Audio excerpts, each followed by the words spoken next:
지금 우리가 매주일 그리고 수요일 날 보고 있는 창세기의 말씀은 50장까지 있습니다. 꽤 긴 성경이죠. 그러나 긴 성경이지만 크게 창세기를 나누면 두 부분으로 나눌 수가 있어요. 지난주까지 보았던 11장까지가 창세기의 전반부이고, 그리고 오늘 읽었던 12장부터 마지막 50장까지는 창세기의 후반부입니다. 창세기의 후반부는 사실 아브람, 이삭, 야곱, 요셉 이 네 명의 이야기로 구성이 되어 있습니다. 창세기 전반부가 12장까지죠. 하나님이 세상을 어떻게 창조하셨고 어떻게 인생을 지었는가, 그리고 인간은 그 하나님 앞에서 어떻게 범죄하여 하나님을 배반하고 하나님 없이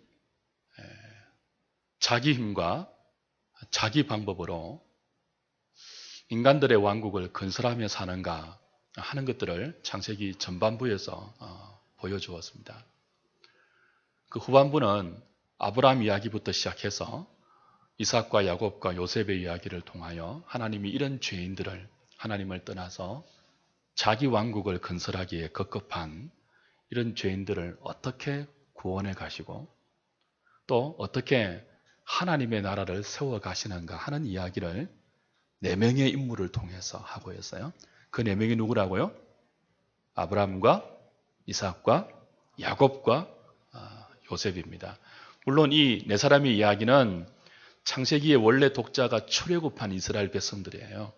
그러니까 이스라엘 백성들에게 너희들의 조상이 누구이며 너희들의 나라가 어떤 경로를 통해서 여기까지 만들어져 왔는지를 설명하는 이스라엘의 근본에 대한 이야기이기도 합니다. 여하튼 이 창세기 후반부에 이제 죄인들을 구원하시고 그 속에서 하나님의 나라를 세워 가시는 하나님의 구원의 이야기가 시작되는데, 그 하나님의 구원은 지난 수요일 날 12장 1절부터 4절까지 말씀을 통해서 이야기를 드렸는데요.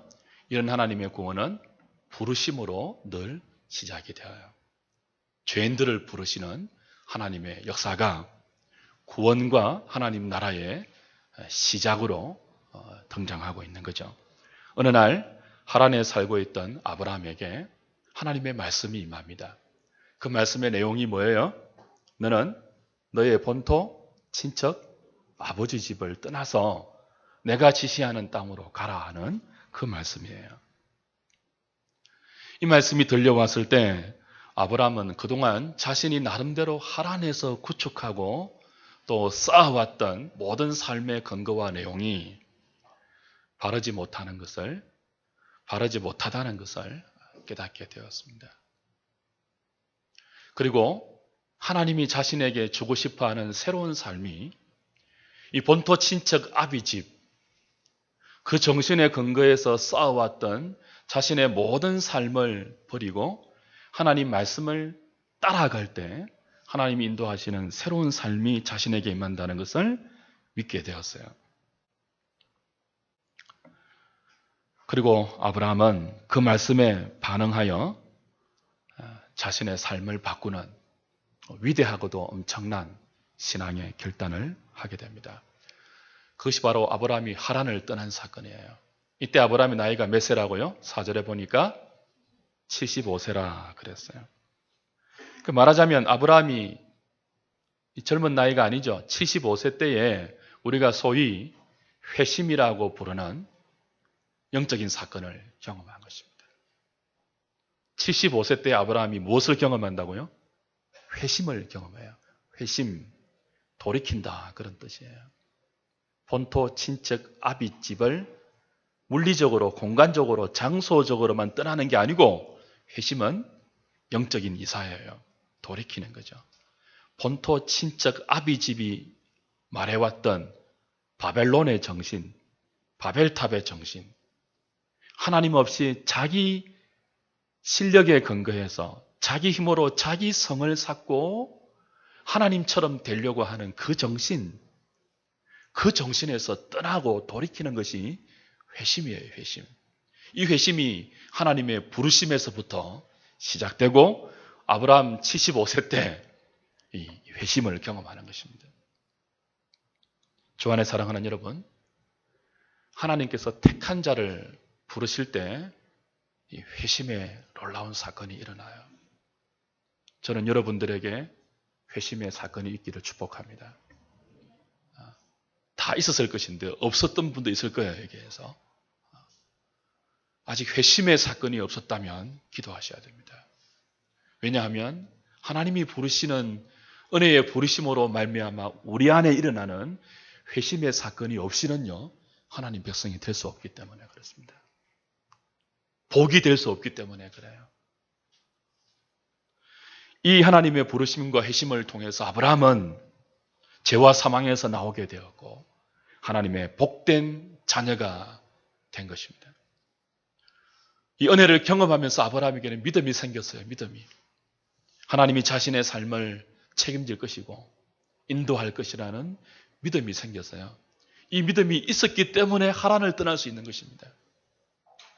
그때까지 하란에서 모은 모든 것들을 버릴 수 있었던 이유는 이 믿음이 하나님의 은혜로 말미암아 아브라함에게 생겼기 때문에 그래요. 그래서 하란을 떠나 가나안으로 갈 수 있는 믿음의 모험이 가능했던 거죠. 이 믿음이 생기면 모든 것이 새롭습니다.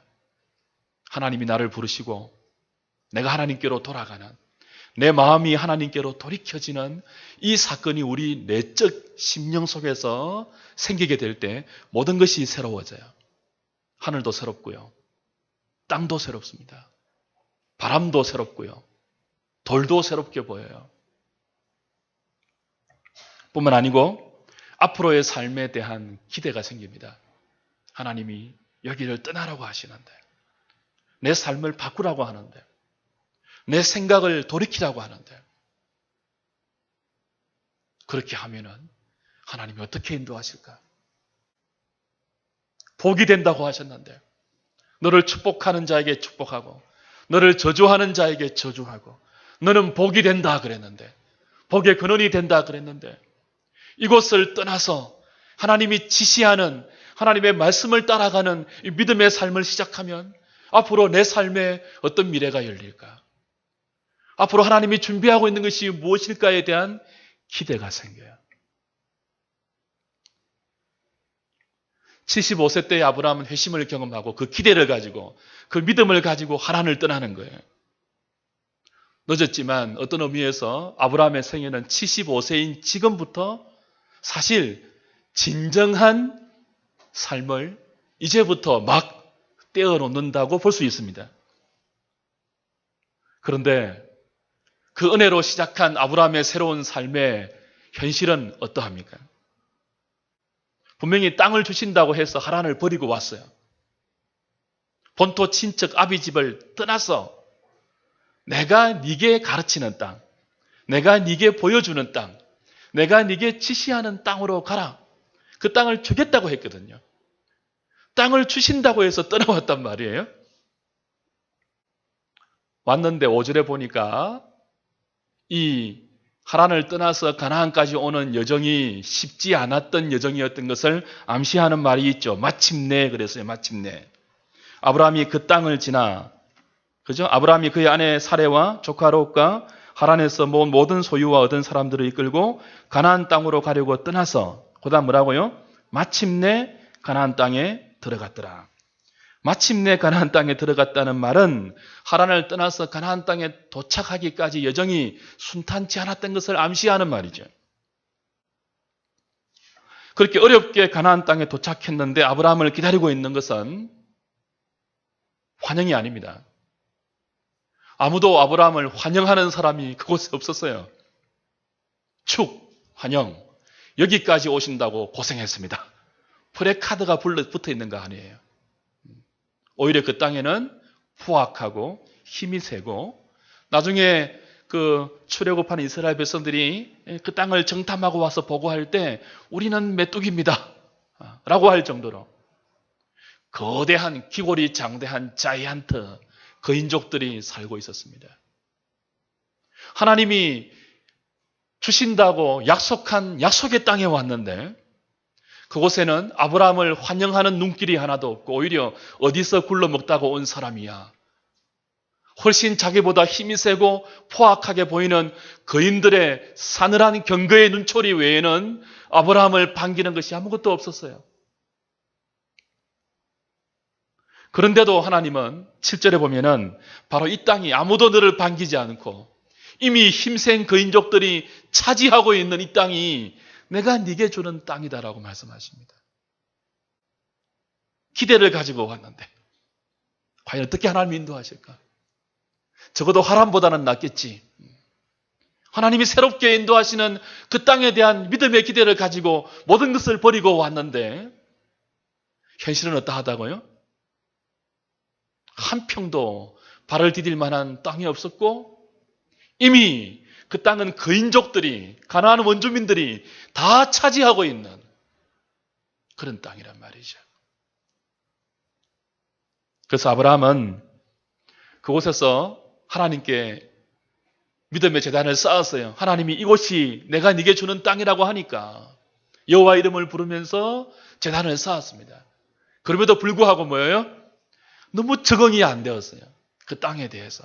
그래서 자꾸 옮겨가요. 그죠? 그게 7절 이후에 나오죠?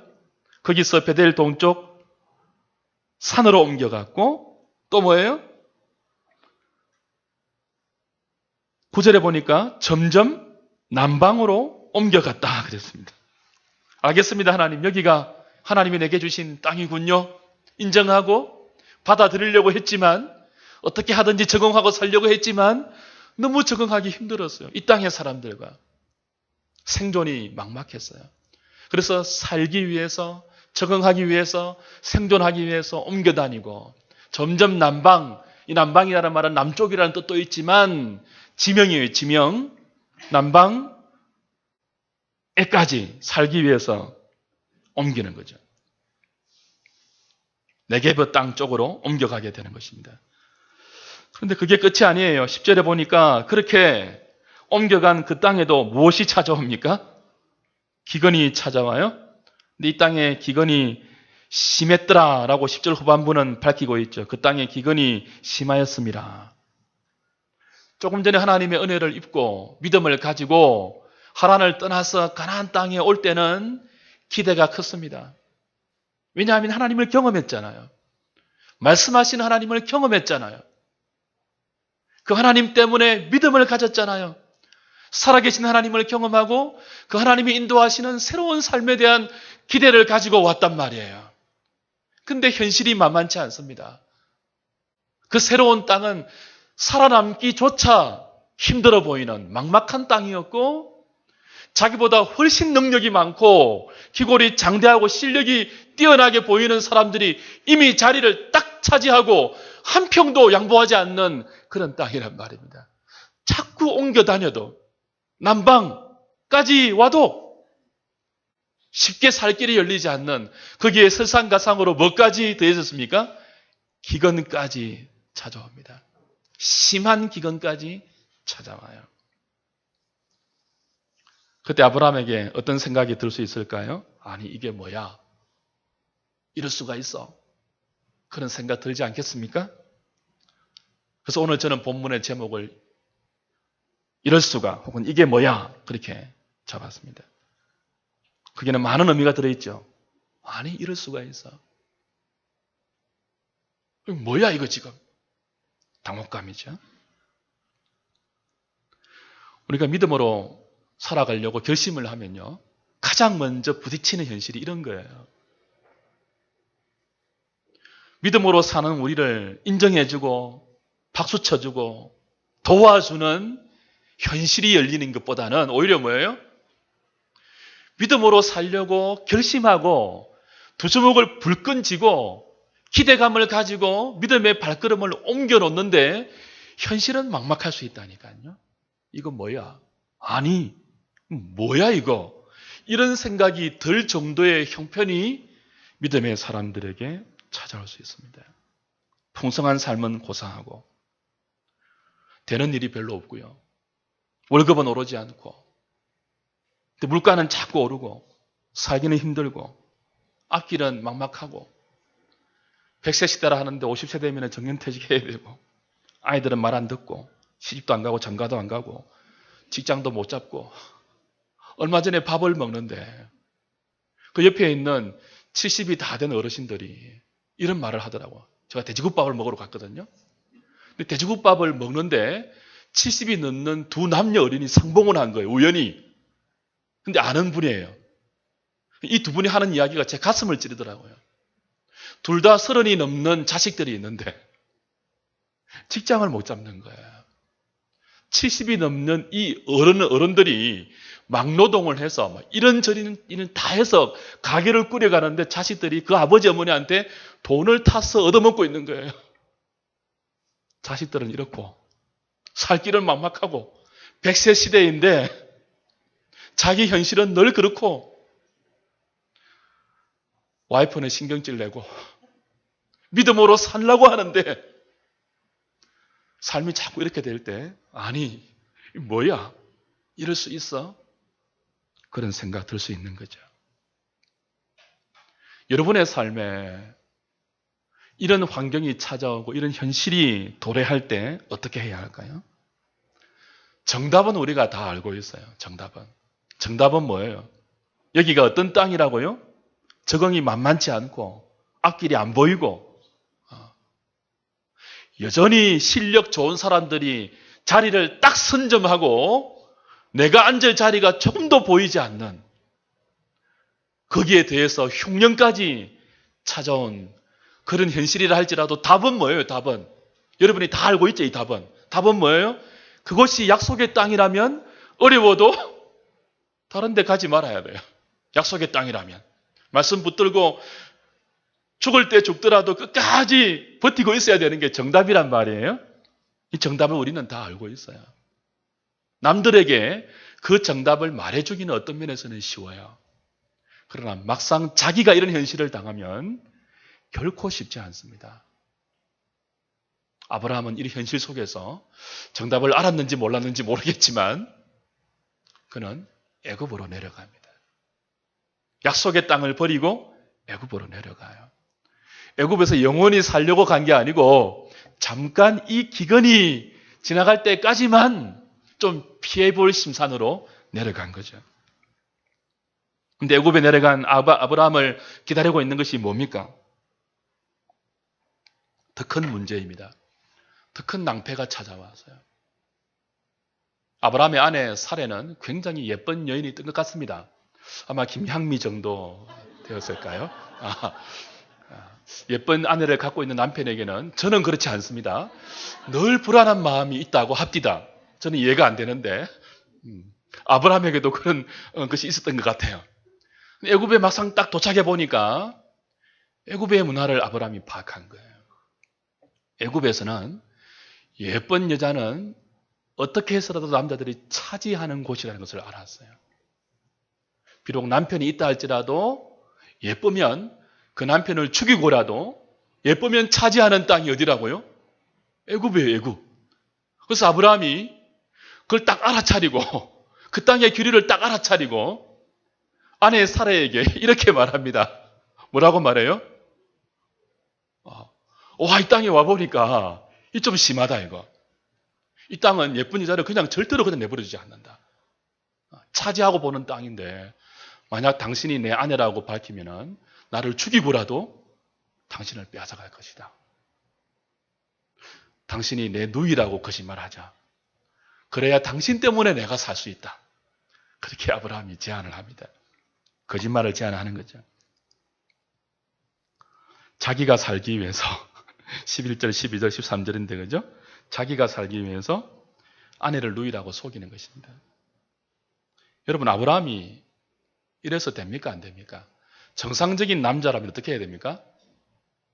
여보, 내가 끝까지 당신을 책임질 거야. 당신 때문에 내가 죽는 한이 있어도 내가 당신은 지켜. 그렇게 해야 남자 아닙니까 이거? 근데 아브라함 어떻게 한다고요? 나 죽게 되어서 여보. 내가 살려면 자기를 팔아야 돼. 그겁니다 그거. 자기가 살기 위해서 마누라를 파는 거예요. 아내라고 동생이라고 속이는 거예요. 우리는 이런 아브라함 모습을 통해서 이럴 수가 있어 하는 생각을 또 가지게 됩니다. 아브라함을 찾아온 환경만이 이럴 수가 있어가 아니고 그 환경 속에서 대처하는 아브라함의 방식을 보니까 아니 이 사람이 방금 전에 회심한 그 사람 맞아? 방금 전에 그렇게 큰 은혜를 체험한 그 사람 맞아? 방금 전에 하나님을 떠나서 믿음으로 약속의 땅에 왔던 그 아브라함이 맞아? 그 위대한 믿음의 모험을 결단했던 용기의 사람, 믿음의 조상 아브라함이 맞아? 이럴 수가 있어? 이런 생각이 드는 거죠. 근데 이게 아브라함이 맞습니다, 여러분. 이게 남의 이야기가 아니고 바로 우리의 이야기이기도 하고요. 저와 여러분들의 신앙생활이 이렇지 않습니까? 만만하지 않죠. 여러분에게 믿음의 결단이 새로워지고 이제부터는 한번 하나님 뜻대로 살아볼 거야 라고 했을 때 그 믿음을 독려하는 환경의 길이 시온의 대로처럼 쫙 열리던가요? 여러분의 과거가 그랬습니까? 놀라운 은혜를 체험할 때, 믿음의 결단을 하고 약속의 땅에 발을 디딜 때 오히려 이럴 수가 하는 생각이 들 정도로 만만치 않는 현실을 우리는 늘 경험합니다. 세상은 그렇게 호락호락한 곳이 아니죠. 믿음으로 살면 모든 것이 잘 될 거야.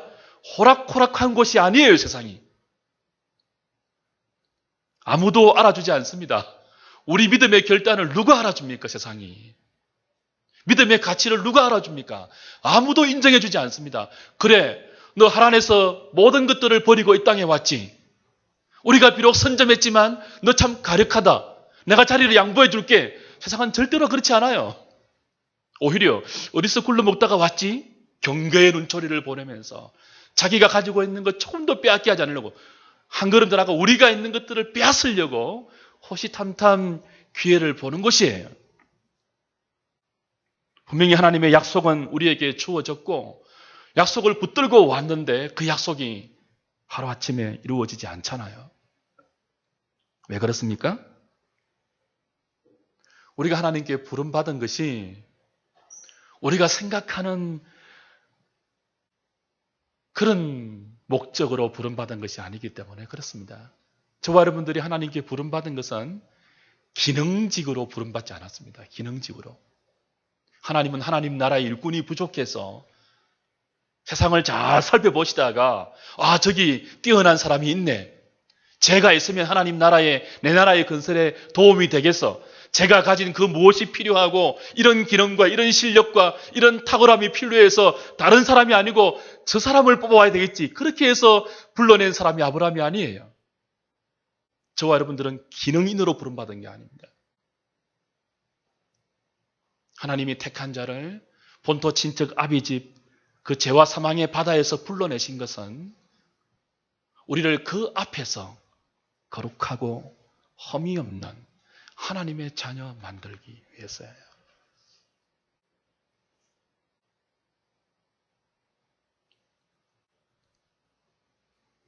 우리 자신이 목표예요. 우리 자신이 목표. 우리를 통해서 무슨 일을 하려고 하시는 것이 아니고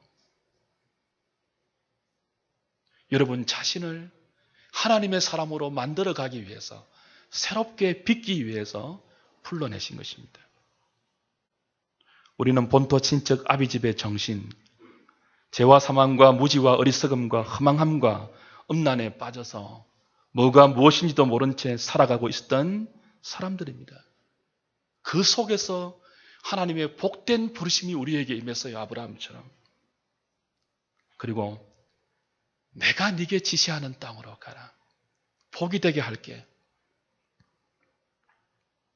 거룩하고 험이 없는 하나님의 영광의 자녀 만들기 위해서 저와 여러분들을 불러내신 하나님. 근데 우리가 하나님의 사람으로 빚어지는 것은 하루아침에 뚝딱하고 되는 게 아니에요. 우리는 생각보다 훨씬 더 허망함에 깊이 물들어 있는 사람들이에요. 우리는 만만치 않은 사람들입니다. 우리의 고집은 생각보다 완고해요. 쉽게 안 변해요. 무슨 고장난 기계를 부품만 하나 갈아 끼우면 뚝딱하고 고쳐지듯이 그렇게 죄와 허물로 죽었던 인생이 하나님의 사람으로 변화되는 것이 뚝딱하고 되는 게 아니에요. 우리는 인격이에요. 우리는 기계가 아니란 말이죠. 물건이 아니에요. 우리의 전 일생 동안 죄와 허물과 어리석음과 허망함의 바다 가운데 빠져서 그것이 체질이 되어 있고 그것이 우리의 본성이 되어 있고 툭 건드리면 허망함이 나오는 우리들을 하나님이 그 가운데서 불러서 툭 건드리면 영광이 나오고 거룩함이 나오고 생명이 나오고 진리가 나오는 사람으로 만들어내는 것은 하루아침에 되는 게 아니에요. 약속의 땅에 보내어서 걸음걸음을 통하여 그것을 빼내버리고 본토 친척 바벨의 정신에서 빼내어버리고 거기에 깊이 물들어 있는 그것이 본성이 되어 있는 우리들을 바꾸어 가시는 것입니다. 새로운 가치관, 새로운 생각, 새로운 사람으로 살아갈 수 있도록 약속의 땅에서 하나님은 그 작업을 해나가시는 거예요. 그래서 약속의 땅은 파라다이스가 아닙니다. 약속의 땅은 하나님의 사람 되기 위해서 하나님의 손에 의해서 겪어야 하는 훈련과 연단을 통해서 믿음으로 승리를 이루어내는 그런 땅이에요. 파라다이스가 아니고 연단과 훈련과 하나님을 의지하는 들려오는 말씀을 따라서 하나님이 지시하는 곳으로 믿음으로 가는 훈련을 한 걸음 한 걸음 배워야 하는 훈련의 땅인 것이죠. 그래서 이 땅은 적응이 힘든 게 당연해요. 생존이 어려워 보일 수 있습니다. 그 속에도 말씀을 붙들고 하나님을 신뢰하는 믿음으로 살아가는 법을 온 몸으로 배우고 내가 누구인지를 배우고 이런 나를 부르셔서 하나님 백성 만들어 가시는 하나님이 어떤 분인지를 배워가야 하는 곳이 약속의 땅이에요. 그러나 우리는 여전히 약합니다. 아브라함도 아직까지는 참 약한 상태예요. 어려운 현실 앞에서 너무나 약한 모습을 아브라함이 보이고 그건 저와 여러분들의 모습이기도 합니다. 방금 은혜를 받았는데 어려움이 오니까 약속이고 뭐고 살기 위해서 애굽으로 내려오고요. 그곳에서도 자기가 살려고 와이프를 루이라고 속이는 거짓말을 동원하고 아내까지 팔아먹는 자리로 아브라함은 내려갑니다. 이럴 수가. 아브라함이 이럴 수가 있어. 그럴 수 있고요. 그게 우리의 실상이에요. 그 우리의 우리됨을 배우는 곳이 약속의 땅입니다. 약속의 땅.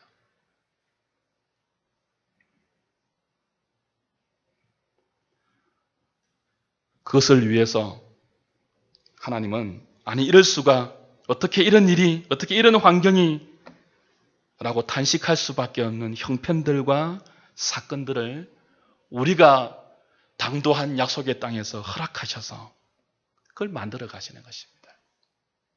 그래서 여러분에게 약속의 땅인데도 시련이 올 때, 약속의 땅인데도 기근이 올 때, 약속의 땅인데도 누군가가 그 자리를 선점하고 나에게 아무런 가능성도 없어 보이는 그때에 인내하면서 정면으로 돌파할 수 있는 믿음이 필요해요. 그러면 훨씬 더 아름다운 방법이 우리를 기다리고 있을 거예요.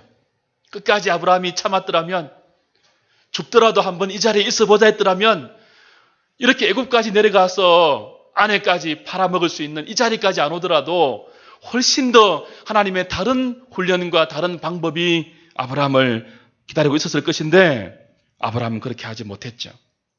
상황은 점점 꼬여만 갑니다.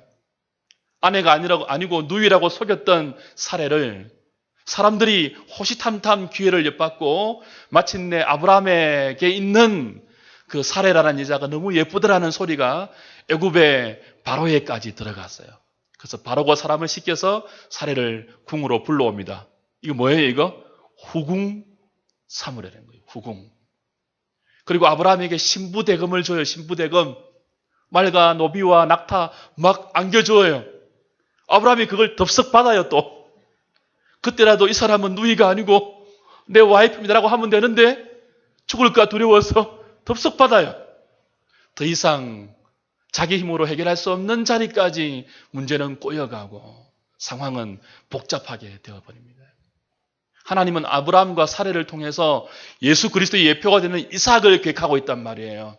그런데 아브라함의 연약함과 실수 때문에 사례를 통해서 지금 사탄의 자식이 놓여지게 될 자리까지 오게 된 것입니다. 바로의 후궁이 될 위험까지 아브라함이 초래한 거죠. 본문은 그것이 끝이 아니죠. 놀라운 하나님의 개입이 아브라함의 연약함 속에서 시작됩니다. 아브라함의 실수로 비극으로 끝나는 것이 아니고, 비록 아브라함이 실수했지만, 연약했지만, 어리석었지만, 그러나 하나님의 개입은 아니 이럴 수가 있어라는 또 다른 감탄을 본문을 통하여 우리에게 가르쳐줍니다. 아브라함이 제임스 본드가 아니에요. 아브라함이 맥가이버가 아니에요. 무슨 수로 겹겹이 호위하고 있는 바로궁을 들어가서 자기 아내를 빼올 수가 있겠습니까? 아브라함이 가진 가신과 아브라함의 능력과 아브라함의 그 어떤 수단으로도 불가능한 일이에요. 바로에게 잡혀간 아내를 빼오는 일은 아브라함의 수단으로는 될 수 없는 것입니다. 그런데 하나님이 개입하시죠, 여기에. 갑자기 바로와 바로의 집에 질병과 재앙이 덮칩니다. 여기 재앙이라고 되어 있는데 히브리 단어로 네가라는 뜻이에요. 전염병, 그런 뜻입니다. 이유를 알 수 없는 전염병이 바로가 아브라함의 와이프 사례를 데리고 오서 후궁을 삼으려는 순간부터 바로와 바로의 집에 전염병이 창궐하게 넘치게 되어요. 사례를 후궁으로 삼는 결혼식을 모르는 거죠. 차일피일 미루다가 바로가 깨달은 게 뭡니까? 이 전염병은 그냥 온 게 아니야. 하나님의 진노인데 사례와 연관이 있구나. 이 여자 때문에 전염병이 왔구나. 알고 찾고 찾아보니까 뭐예요? 문제의 원인이 뭐예요? 이 사례가 아브라함의 누이가 아니고 아브라함의 와이프라는 거예요. 그리고 이 둘이야말로 하나님의 백성이라는 거예요. 하나님은 바로에게 끔찍한 재앙을 통하여 큰 두려움을 허락하셨습니다. 이 사례를 보내지 아니하면, 아브라함에게 보내지 아니하면 우리 여기서 다 죽을 수 있겠구나. 하나님만이 할 수 있는 놀라운 간섭을 바로에게 허락하셔서 빼앗겼던 아내를 찾아오게 하십니다. 그리고 받았던 신부대금도 다 차지하게 하십니다. 아니, 이럴 수가 있습니까? 이럴 수가 있습니다. 누가 하시면요? 하나님이 하시면요. 아브라함은 연약하고 미련해서 애굽으로 내려갔어요. 약속의 땅을 지키지 못하고. 그런 연약한 아브라함을 하나님은 애굽까지 따라가셔서 지켜주십니다. 저와 여러분들은요, 우리 힘으로 해결할 수 없는 문제를 너무나 자주 만들어요. 저와 여러분들은 너무 어리석고 미련하고 무지하고 그리고 연약하고 정말 허망해서 자기 힘으로 도저히 해결할 수 없는 지경까지 문제를 만들어가고 키워가고 마침내 헤어날 수 없는 수렁 속에서 허덕일 때가 얼마나 많습니까? 그런데 하나님은 비록 연약하지만 하나님의 부르시는 말씀을 듣고 본토 친척 아비집을 떠나서 하나님이 지시하는 땅에 믿음으로 살겠다고 결심하고 나아가는 사람들에게 비록 연약하지만 아직도 허망한 껍질을 채 벗지 못하여서 자주 실수하고 자주 넘어지고 자주 불신앙의 자리에 빠지지만 그래도 하나님이 부르시는 그 부르심에 응답하여서 믿음으로 살겠다고 달려드는 주의 백성들을 결코 놓치지 않고 지켜주십니다. 우리의 연약함으로부터, 우리의 허망함으로부터, 우리의 모든 무지와 악함으로부터, 우리가 만든 모든 문제로부터 하나님이 지켜주시고 개입하시고 마침내 제자리로 돌이켜 놓으시는 신실하신 분입니다. 우리는 약하지만, 우리는 연약하지만 하나님은 신실하시고요. 우리는 무지하고 허망하고 어리석지만 하나님은 지혜로우신 분입니다. 바로는 아브라함이 감당할 수 없는 큰 힘을 가진 권력자예요. 그러나 이번 사건을 통해서 아브라함이 배우는 게 뭡니까? 자기를 본토 친척 아비집에서 하란에서 떠나게 하신, 말씀하신 하나님은 그 어떤 가나안 원주민보다, 그 어떤 애굽의 바로보다 크신 분이며 강한 분이며 힘이 센 하나님인 것을 배우고 있습니다. 말씀해질까요? 믿음으로 살겠다고 결심하고 약속의 땅으로 발을 디딛는 그 순간에도 우리에게는 기근이 올 수 있습니다. 만만치 않은 현실은 여전히 그대로 있어요. 은혜를 받고 나가면 세상이 다 밝힐 것처럼 여겨지지만 그러나 현실은 여전히 떡 버티고 자기의 모습을 우리에게 강요합니다. 만만치 않는 것이죠. 그러나 그때 우리가 기억해야 될 것이 뭡니까? 내가 누구이며 이런 나를 불러서 하나님의 백성 만들어가고 있는 하나님이 또 어떤 분인지를 기억하고 그 하나님의 손길에 여러분의 막연한 기대감을 막연함으로 끝내지 말고 구체적인 하나님의 계획을 배워가는 기회로 삼으셔서 떡 믿음의 발을 버티고 서서 그 약속의 땅을 떠나지 않는 담력이 있어야 합니다. 혹시 약해서 애굽으로 내려갈 때도 뭐예요? 자기 살기 위해서 거짓말하고 자기 살기 위해서 남을 팔아먹는 그 자리에 가서 더 이상 내 힘으로 어찌할 수 없는 그런 지경까지 왔다 할지라도 하나님에 대한 여러분의 기대는 절대로 접지 마십시오. 하나님이 일하시는 분입니다. 어떤 어려움이 있습니까? 여러분이 만들어 놓은 어떤 문제가 있습니까? 하나님이 여러분의 문제보다 크신 분입니다. 오늘 이 말씀을 통해서 그걸 배우고 앞으로 여러분의 삶에 어떤 장애물이 온다 할지라도 그 하나님을 신뢰하고 여러분을 부르신 하나님을 잘 따라가는 하나님이 지시하는 곳에서 떠나지 않는 믿음의 용사들로 잘 빚어져 가고 잘 만들어져 가는 우리 한우리 식구들 될 수 있기를 주의 이름으로 축복합니다.